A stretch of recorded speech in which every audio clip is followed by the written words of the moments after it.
কি রে মা আইছস? কি রে মা তুই অবস্থা কেন? পরে আমার সময় রাস্তার মধ্যে সার্ভেন্টের বল আমার আটকাইছিল।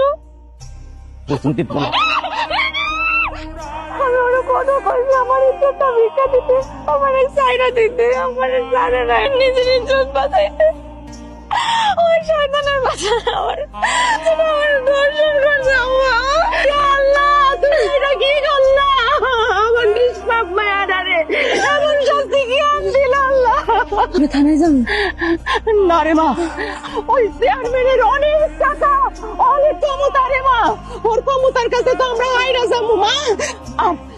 তোর তো এখন বিয়ার কথা বার্তাও চলতেছে, কেউ যদি জানে যে তোর 10 জন হয়েছে তুই দর্শিত হয়েছ, তোর তো বিয়া বাইঙ্গা যাইব রে মা, কোনোদিন আর বিয়া হইব না। ওই হারামজাদার কোনো শাস্তি হইব না? হইব রে মা, হইব।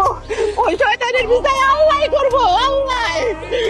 রাখবো না টাকা, আমার মাইয়ার এত বড় ক্ষতি করে আপনি আমার টাকা দিতে আসছেন ভাই? একটা মাইয়ার ইজ্জত এত সস্তা? না সস্তা না তো, টেহা ফালাই দিবা। শোনো, তোমার যদি আরো টাকা লাগে আমার কইবা, আমি দিবাম। আপনার টাকা আমাকে লাগবো না, আপনি আপনার এই জানোয়ার পোলা নিয়ে আমার বাড়ি থেকে বাইরে যান। রূপার মা, তোমার বাড়িতে কিন্তু আমরা থাকবার আসি নাই।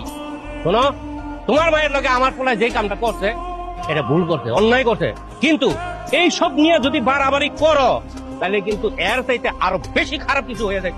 এই গ্রামে থাকতে হইলে আর শান্তি মতো বাঁচতে হইলে কাউকে এইসব কথা কইবা না, মনে থাকে যে। আপনি কি আমাকে হুমকি দিতেছেন? আপনার এই হুমকি আমরা ডরাই না। হুমকি? ঠিক আছে, তুমি যদি এটা হুমকি মনে করো, হুমকি দিতাছি। তোমার মায়ের সাথে যে এটা করছে অন্যায় করছে, আর বাড়াবাড়ি করতে চাইও না, তাইলে কিন্তু বুঝোই তো আমি কি করতে পারি। আমার টাকা আছে, আমার ক্ষমতা আছে, যে কোনো সময় তোমাকে আমি উধাও করে দিতে পারি, কাজ পক্ষ টের পাইবো না, মনে রাখো কথাটা। রাসেল বা দল, আমাদের সবারই মেয়ে খুব পছন্দ হয়েছে। আলহামদুলিল্লাহ, আমার মায়া কিন্তু রান্না বান্না সহ সংসারে সব কাম কাজ পারে, লেখাপড়া তো ভালো।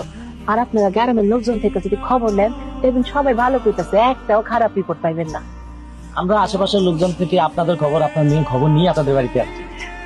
মেয়ে আমাদের পছন্দ হয়েছে, আপনি যদি অনুমতি দেন তাহলে মেয়েকে আংটি করে বিয়ের বিষয়টা ফাইনাল করতে চাই। আমার কোনো আপত্তি নাই, কিন্তু সাহেব, তুমি রূপাকে আংটিটা পরাই দাও। এই, তুই আমার বাড়িতে আসছিস কেন? হ্যাঁ, তুই আমার মায়ের এত বড় ক্ষতি কইরা তুই আমার মায়ের পিছন ছাড়ছ না কেন? কি চাচ্ছি আমার মায়ের কাছে? বাইরে বাইরে। বিয়ে করো রূপা যদি কারো বউ হয় সেটা আমার আরো লোক না, আপনি বেশি টাকা করেন তাহলে আমি সবকিছু তখন আমি দেখবো